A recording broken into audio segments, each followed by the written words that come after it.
दिन भर एने ओने जो घूमे तो रही छे कुत्ता के पोदी करा के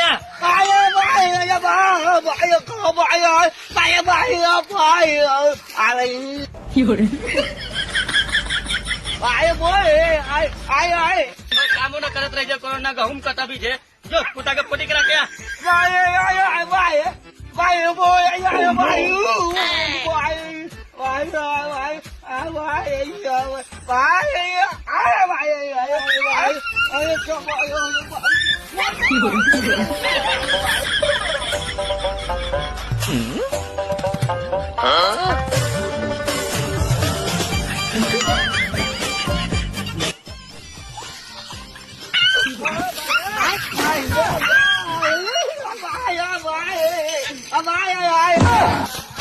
कुत्ता चला बकलेलवा तो बांसे पे कुत्ता के टांग देले। अरे भाई कभी कहियो ऊ तो एक दिन में ना साला बकरी के दिले रही का चराबे लाई तो बकरिया के ऊपर लटका दे की साला बकरिया मर गई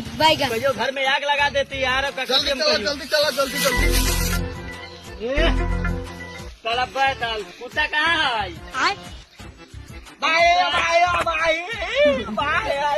गर्मी में सबके गर्मी से गाड़ पड़ी थी तोरा ठंडा लगी थी